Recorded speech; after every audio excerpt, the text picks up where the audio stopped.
देखছেন AGT live 24/7। आप देख रहे हैं AGT live 24/7। You are watching AGT Live 24/7. ভারতবর্ষের মানুষের শাসকের হাতে নির্যাতিত 2014 সালে যখন মোদীর দলের এমপিরা মোদীর নেতৃত্বে মোদীর নির্দেশে ভারতবর্ষের গরিব জনগণকে রক্ষা করার জন্য যে আইন ভারতবর্ষের বামপন্থীরা লড়াই করে তৎকালীন সময়ে 63 জন বামপন্থী সাংসদ তারা ইউপিএ সরকারকে বাধ্য করেছিল রেগা আইন পাশ করাতে।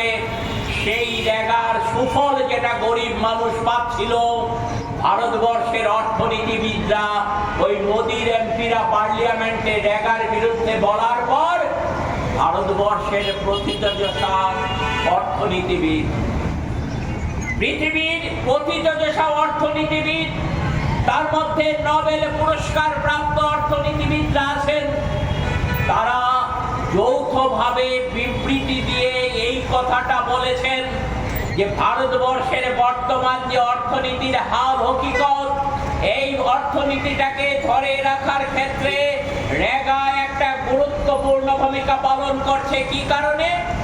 কারণ গরিব মানুষের হাতে পয়সা গেলে পর রেগার কাজের মধ্য দিয়ে এই পয়সা নিয়ে গরিব মানুষ দোকানপাটে যান, সারা ভারতবর্ষের গ্রাম শহরের দোকানপাটে যান, আর এই দোকানপাটে কেনা বেচাটা বাড়ে। এর ফলে আমাদের দেশে তুলনামূলকভাবে বেকারদের সমস্যার কিছুটা হলো সমাধান করার, লাঘব করার তার সমস্যা এটার মধ্য দিয়ে সমাধান করা সম্ভব হয়েছে। কিন্তু রেগা যদি বন্ধ হয়ে যায় আমাদের দেশের অর্থনীতিটা চূড়ান্ত খারাপ অবস্থার দিকে চলে যাবে। কারা বলেছেন? অর্থনীতিবিদরা বলেছেন, তারা সবাই বামপন্থী ছিলেন না। এবং সারা দেশে প্রতিবাদ উঠল। মোদীর এই চক্রান্ত সেদিন দেশের মানুষ ধরতে পেরেছিলেন, তার বিরুদ্ধে প্রতিবাদ হয়েছে সারা দেশে। নরেন্দ্র মোদী সরকার দেখলেন যে না, এখনই যদি রেগা বন্ধ করে দিই শ্রমজীবী মানুষের কাজ, তাহলে পর আমার বিরুদ্ধে সেখানে সারা দেশে বড় ধরনের প্রতিবাদ হবে, আমি সেটা সামাল দিতে পারবো না। চুপ করে গেলেন। বিভিন্ন সময়ে তার বিরুদ্ধে একজন দুজন কথা বলেছেন, কিন্তু ব্যাপকভাবে আর কথা সেভাবে ওঠেনি। কিন্তু চক্রান্ত কি এখানে থেমে আছে? শ্রমিকদের অন্য দিক থেকে সর্বনাশ করবার জন্য রেগার কাজ যখন 2014 সালে মোদী সরকার বন্ধ করতে পারেনি, তখন সেই মোদী সরকারই তারা শ্রম আইন বাতিল করার জন্য একটার পর একটা ষড়যন্ত্র শুরু করলেন। প্রথম তারা কি আনলেন? অ্যাপ্রেন্টিসশিপ অ্যাক্টে সংশোধন আনলেন পার্লামেন্টের মধ্যে 2015 সালে।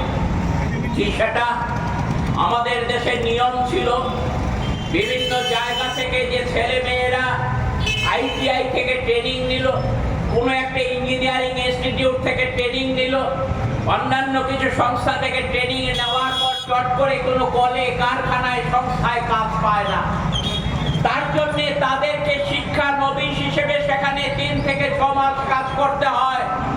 এই শিক্ষার নবিশ হিসেবে থাকার মধ্য দিয়ে সে যখন কাজ শেখে, তারপর সে স্থায়ী কর্মচারী হিসেবে, স্থায়ী শ্রমিক হিসেবে সংস্থাগুলোতে কাজ পায়।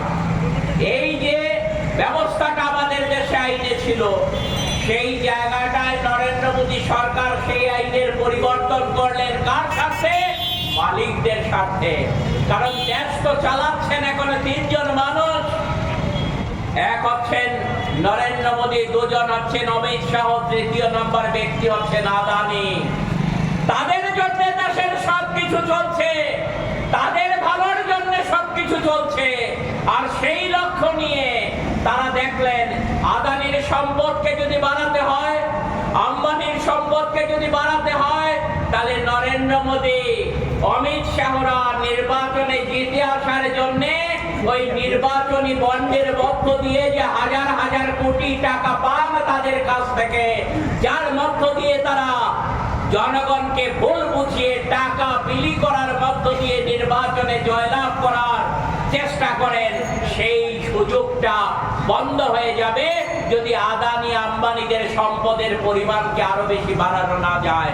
আর তার জন্যে তারা প্রস্তাব আনলেন না এখন থেকে অ্যাপ্রেন্টিসশিপ অ্যাক্টে আর 3 মাস 6 মাস পরে তাকে সার্টিফিকেট দিতে হবে। সে অ্যাপ্রেন্টিস এখন নয়, সে ট্রেনিং পেয়ে গেছে, এটার দরকার নেই। মালিকরা ইচ্ছে করলে পর যতদিন খুশি তার কারখানায় 3000 5000 টাকার বিনিময়ে যে কোনো শ্রমিককে বছরের পর বছর কাজ করাতে পারবে। সে কাজ শিখে ফেলেছে, এই সার্টিফিকেট দেওয়ার আর প্রয়োজন মালিকদের নেই। ये न्यूज कंटेंट देखने के लिए शुक्रिया। अगर आपका कोई सुझाव है तो हमें कमेंट कीजिए, सब्सक्राइब कीजिए AGT Live 24/7। Thanks for watching AGT Live 24/7.